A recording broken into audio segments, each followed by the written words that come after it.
Hey y'all, what's up? Thank you so much for joining me here at my channel, Valkymy's Alchemy. And today we're going to be talking about the alchemy of the water trine. I'm getting it set up now. Boom. So we're going to talk about the powerful houses of the water elements. Now, water as an element governs fluidity, emotion, basically how we feel. In fact, if we were going to talk about the basic principles of the elements, right? So fire is our action. Earth is the materialization. Air is the thoughts, and the water is the emotion or the feeling, right? So we are inspired to take action, things happen and materialize, and then there are thoughts and feelings about it. That's the basic principle of how the elements unfold in our lives, right? And we can see the resonance of the elements within astrology. Each element governs a specific area of the season. And when we talk about the water element, water's going to govern the hottest season, the summer, okay? Shout out to the summer. And the summer it's hot, right?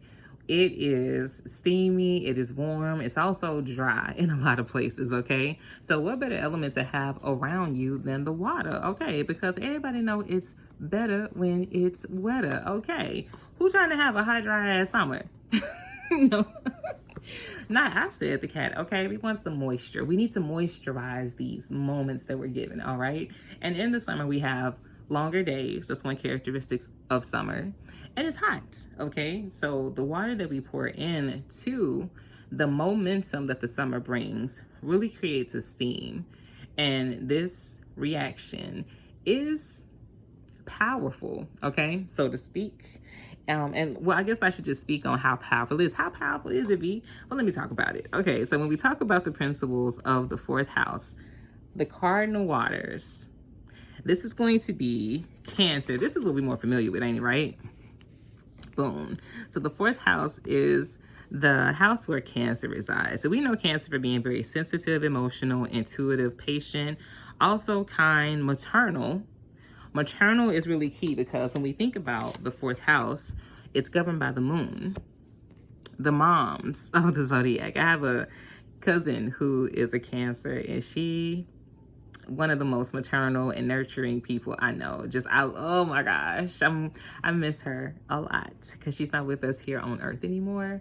But whenever and you know how you go around family, like I got a big family. I ain't saying I'm familiar with everybody in my family, but this was the cousin I knew I can count on that wasn't no funny business, no goofy shit, right? Just my people. In fact, we're born in the same year. So she came in Cancer season. I came later in Virgo. So we are the summer lady babies that have grown, that grew up. And it was a delight to have her as my cousin. And I miss her so much. But she definitely had this mom energy of being very much nurturing, right? So I celebrate that with the fourth house because it's a very sensitive area where we get the opportunity to become more familiar with how we feel. Very important, right? Because waters is powerful. It's going to be very important on where you pour your waters into. Who's trying to pour into some bullshit? Who want to water weeds? Okay, now I said the cat. I want to pour into matters that will grow, set up a foundation for me and my family, legacy, lineage. I'm thinking about those kind of things, right? I'm thinking about security. I'm thinking about foundation. I'm thinking about some good ass roots. Not roots that you put on people, right? But some good roots, okay? I want to have things that are growing that are strong, just like the toughness of the Cancerian shell. Now, shout out, because when it comes to the water, right, there's this thing about family, familiar. Again, water is the emotional intelligence, right, that we become familiar with, so we can kind of intuitively know where to go. And a lot of times mama just know how to give you good advice, right? However, sometimes those things that we are familiar with, much like Cancer the crab, can look like it's holding you back. And this is where we get that terminology of crabs in a barrel. Now, depending on if you like seafood or not, crabs in a barrel can be a real good thing, okay? Especially if they got that good old bay, all right? But sometimes crabs that come in a barrel or a bucket can be looked at as a way of holding you back.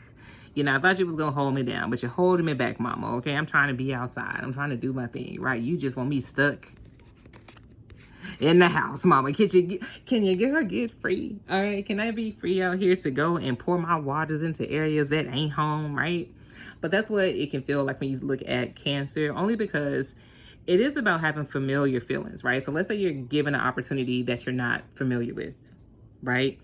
I don't know about this, right? Those are the feelings that we have. So it can also bring up insecurity, things that you were unsure about, right? So, you know, to play both sides, right? So Cancer has the force of being strong, like that crustacean, that crab, right? Or it can also have the ability of being very insecure and unsure and thus weak roots, right? But when you think about the idea of the root, right, it is something that you want to, for the most part, be foundational, be strong like that crab. So I say to the people who look at the crabs in a barrel mentality, right?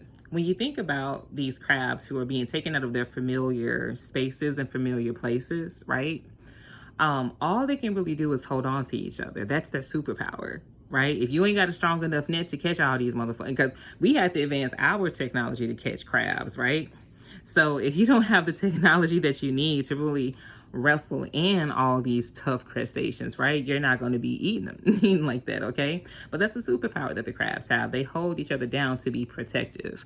And that's what becoming familiar with your emotions does, right? Sometimes our feelings need to be protected. We don't always project out to the world our initial feelings, right? Because we want that to be a safe place. We want it to be like home, right? We want it to be like the crabs that are holding each other down to protect each other, not hold each other back. I ain't trying to hold your ass back from no boiling hot sauna bath, okay? You my family. I want to protect you. And that's the emotion that we get from the fourth house as well, right? That feeling of I'm going to protect home. I want to protect how I feel. And that's cool, right? God said, I'm cool with that. All right. Now, God also said, because we're talking about the moon, there are phases with it, right? So there may be a phase in a new moon where you may not be shining as bright on how you feel. But ultimately, right, the things that we feel do become illuminated under the moonlight, right? Because it's about fulfillment, okay? And that's the emotional intelligence that Cancer is going to help bring in, right? Because this is intel, right? Feelings are emotions again. These emotions, these feelings inspire actions when we consider that with the other elements, right? It's going to inspire fire what direction it needs to take, or what direction it needs to lock into, or what direction it might need to change, right? Depending on where you're hitting it with the modality of the fire. And it's also coming from a space where thoughts, right? What you heard, choices that were made, the future that you want, right? Those thoughts also poured into or were received by that emotional aspect, right? So now this feeling that I have, these emotions that I have, I want to make sure I pour into them, right? That I'm caring, that I'm nurturing, that I'm like the mom in consideration of how I truly feel, so that I'm going to be familiar with the roots that I want to grow, right? Because there are some roots that I'm like, nah, this isn't really part of what my legacy is going to be. This isn't what I'm trying to set up my lineage as, right? Or maybe I'm unsure. Let me get more familiar, okay, with what this is, right? Let me become more familiar with you, with what you got to offer, right? Let me fill it out, right? All the things that emotion offers, okay? And again, as we pour into those waters, because it's the flow, right? This is the cardinal aspect of what we're pouring into from the fourth house. Then we get over here to the eighth house, okay? Now the waters are finding their levels. Shout out to my homegirl, Lovely T. She always says, water seeks its own levels, okay? Just as a way of saying that the direction that you pour into has a lot to do with what you're gonna inherit, right? What you're gonna receive, the waters and the transformative aspects of the eighth house, okay? So this is where inheritance is now being transformed off of coming from the space of where you pour it into, right? I had a feeling to become more familiar with this, or I had a feeling to take action this way. I had a feeling that this was the right thing to hold on to, whatever, right? And that feeling of those next set of elements that followed, right, lead us to this aspect of the eighth house, where we are able to be transformative, right? And very resilient with what we're pouring into, because we know that there's an inheritance that's waiting, right? We know if we fill that bucket up, that we can transform the landscape of all these things with all the water that we're pouring into, right? You know, if you're thinking about it practically. But basically, the 8th house is where feeling now is going to allow us to, so if you acted on those feelings, or let's say you didn't act on those feelings, right? You're going to get the inheritance of that. You about to arrive at whatever that destination is. And this is the fixed energy of the emotional waters of Scorpio. Now, Scorpio is very devout, or I should say that the emotional waters of the 8th house, right? Because the zodiac that we're familiar with when it comes to the 8th house is Scorpio. Scorpio is very devout. It's passionate. It's persuasive, and it's very aware. Scorpio has the ability of seeing, right? Because it's motivated. You got, what's planets here? You got Mars and you got Pluto. Shout out to honorable missions of Pluto. They like to do, they do Pluto wrong, right? Sometimes you're a planet, sometimes you're not, right? But it is about transformation when it comes to the 8th house, and also regeneration as well, right? Because I think the aspect of pouring into what you feel, and then when you follow those intuitive guidance, and you get the reward, that house of destiny, right? Because it's like almost like the wheel of fortune here with the 8th house, right? So once you get that destiny of what you kind of followed intuitively, and it's like, damn, God led me here and I'm going to receive this. Oh my gosh. It's something very regenerative about the restoration of knowing I can trust in what I feel. Shout out to all the people who were practicing every day to get these intuitive downloads, make sense of it all, regulate their emotions so they can understand how to trust how they feel.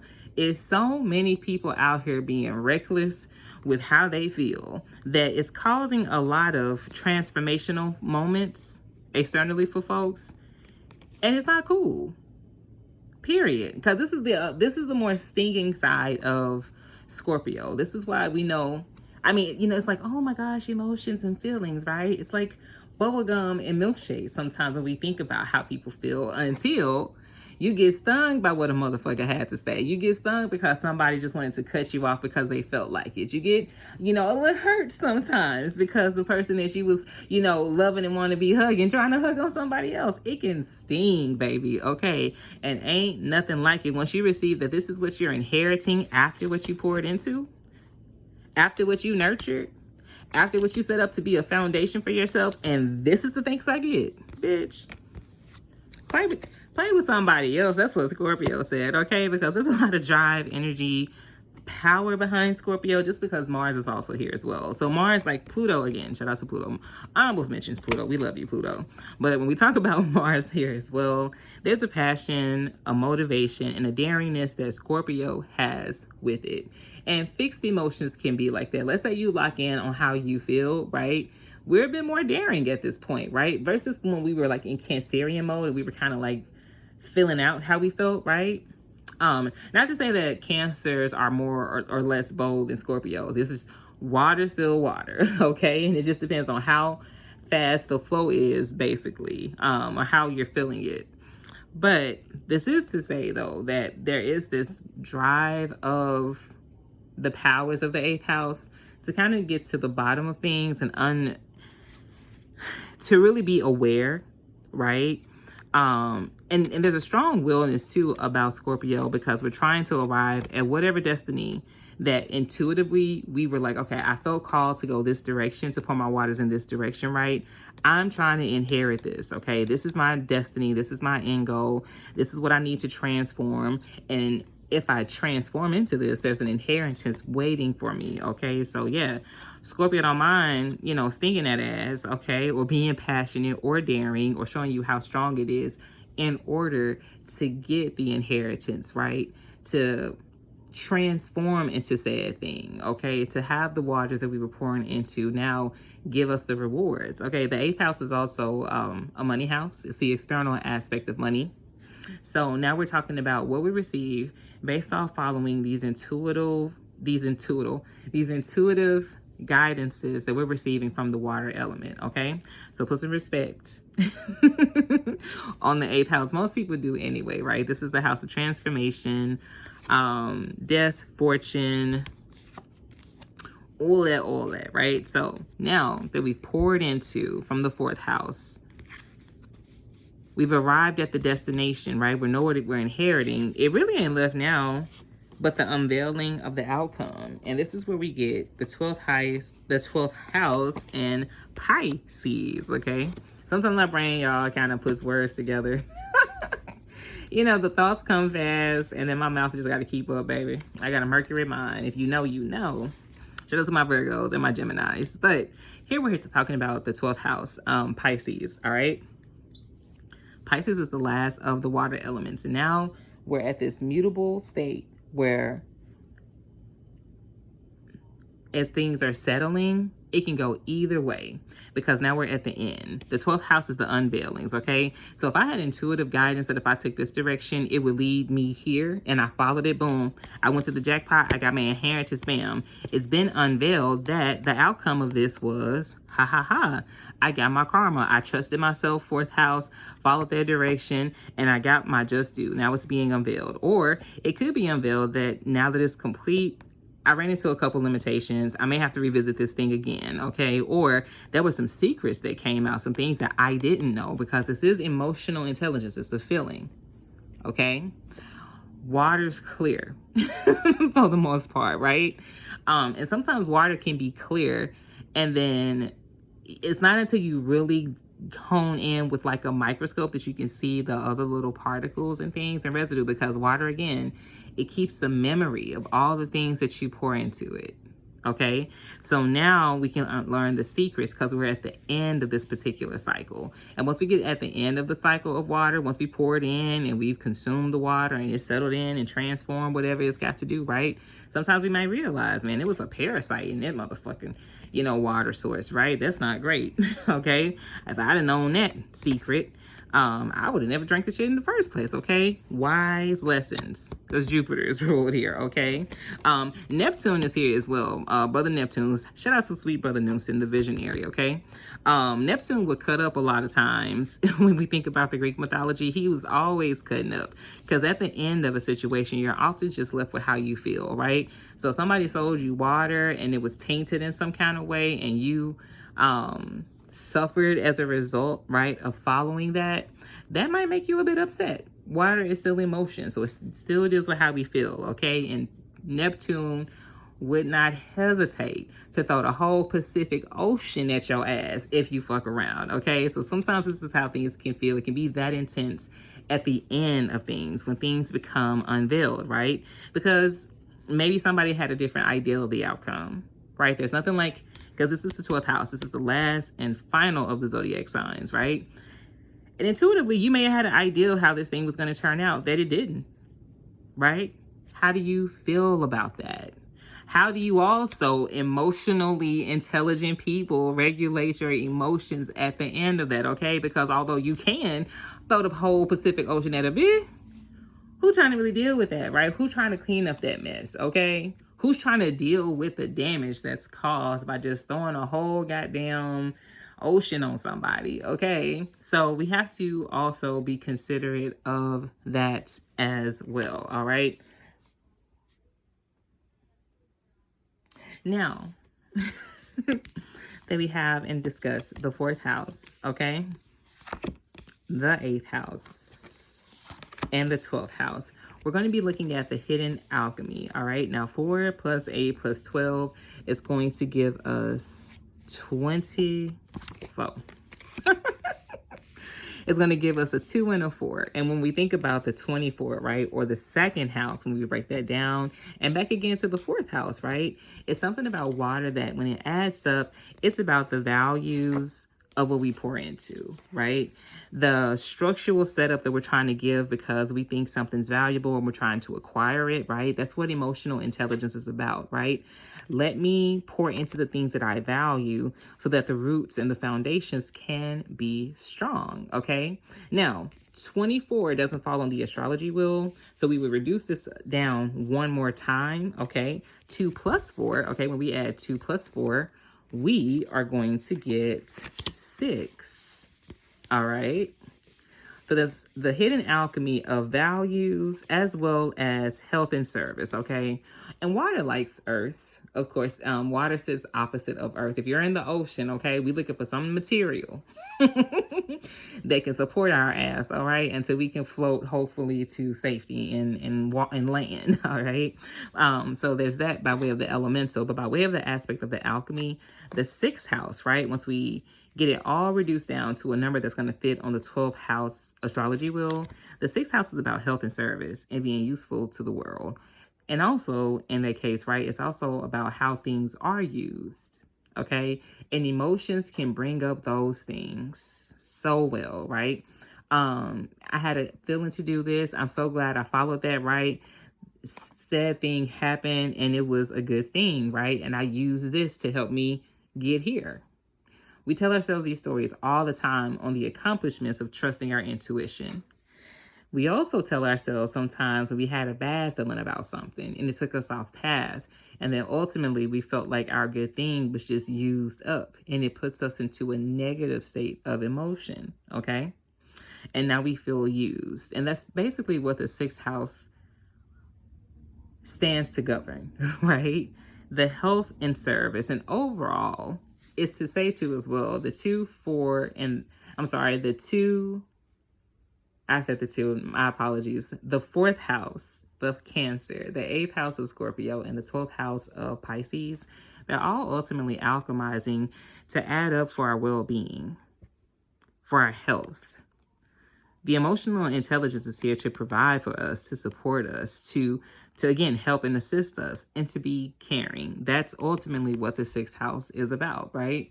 And if we can alchemize our emotions and our emotional intelligence into a way that can be useful, we're going to find ourselves being in a state of a very healthy emotional state, right?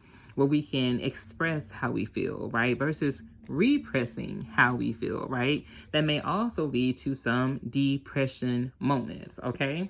Again, water element in and of itself is very powerful because when we think about water, we're talking about the fourth house of home, becoming familiar, the eighth house of how these emotions and this emotional intelligence can transform matters in our life, right?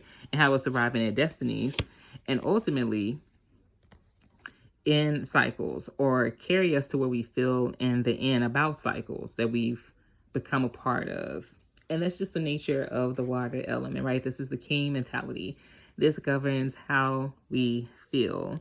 Emotions make you cry sometimes. Emotions make you laugh sometimes, okay? But H-Town said, most of all, they make you fall in love.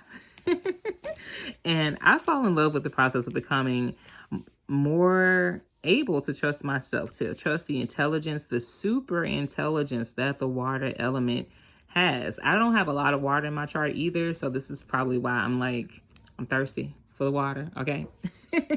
But I do have Scorpio as what? Saturn, Scorpio. Yep, that's where I got. That's where I got. And I have Neptune in my first house. Neptune sits on my first house as well. So, but the water that I do have, I love to pour into because it's something about intuitive guidance that helps support you. When we think about the water element as well, water is mostly external because the 8th and the 12th house are the external aspects, right? So a little bit of our emotional intelligence, or basically the start of our emotional intelligence, definitely comes from a matter of how we feel and when we feel very familiar, okay? So don't ever estimate it, right? Although there's a lot of feelings, a lot of emotions, a lot of waters that can be poured in from the outside world, God says and reminds us that there's something about this superpower of how we feel that gets kicked out from an internal aspect of us choosing the direction, the cardinal direction of where we're going to pour into how we feel, right? So if we're in spaces and intuitively we're feeling uncomfortable, we're feeling a little played, we're feeling a little used, we're feeling a little undervalued, we're not feeling the best, we're not feeling like we can be our best, we're not feeling that the outcome of this is going to be anything near what the fuck we want, right? Sometimes it's wise to just trust it, to learn how to trust that feeling, to not just dismiss how you feel because you can't find the answer or anything rational to help explain this emotion, okay? All right. Water don't need that per se, okay? But water should also be understood that the more of a feeling that feelings like to become familiar, basically, right? So if you're trying to do something different, you may also feel a little uncomfortable, unfamiliar with the process. This is unfamiliar for me, okay? Like putting out my content and shit like that. I've been sitting on this knowledge for a while, but sharing it, I did this in the privacy of my home for a while. I mean, kind of stung to get it out here sometimes, but I'm doing my third thizzle. I'm just putting it out there, right? So it's going to take a little bit of me to become unfamiliar to get closer to this like transformational aspect that I want my feelings to go through. Right? So it's about discernment as well. Okay. It ain't about just being in the house all the time. Sitting in the house all the time with these great ideas, with these great inspirations of how we should take action, right? And just never really acting on it, right? We got to push the flow of the waters. Water wants to flow too. Okay. That's another thing too. Emotions need to have an outlet or a way to flow, because if they don't, there's just danger in that period, because you don't want to, clog up, right? Or you don't want water going into areas or pouring into areas that it shouldn't, right? Because water is a very powerful current, and in a practical way. All I'm saying is that water in a lake and a river, perfect, okay? Water flooding your own internal basement, not so good, okay? So we want to make sure that the plumbing works accordingly to where we want the directionals of our flow, of our waters that take us from home to transformation to outcome are flowing in a way where we would like it to, so that we can reap the benefits and the rewards of these cycles. Because last but not least, as I mentioned, all right, ending on this note right here, the 12th house is ruled by Jupiter, which is the wise teacher. And there's a lot of fortune, wisdom, and expansiveness in the worldly experiences that we have, right? And sometimes the guidance that we have, or the first bit of guidance that we have, comes from an intuitive intelligence, right? We see something, or we took an action, or noticed something that materialized, heard about it, and then something guided us to just like, hey, I was just kind of on a gumption told to come here. I was on a gumption. I decided to walk around the corner at this neighborhood, and I ran into a childhood friend that I hadn't seen for a while, right? On a notion, we just get inspired to take these feelings, and it just leads us to certain places, right? So thank goodness for the emotional intelligence that is the water, okay, for the enlightening experiences that it offers, and for the wisdom and lessons that it can teach us as well. And that's all I got on the waters. Now, I could go into more, child, because I am a Virgo and I love to talk, but we ain't doing that today. I do want to thank everybody for tuning in, watching the content. If you enjoy these kind of conversations where I talk astro alchemy, you are my people, you are my community, and we are growing. And I thank you so much for sharing with me. I won't make this outro too much longer. Appreciate y'all. Love y'all. Bye. Until the next time.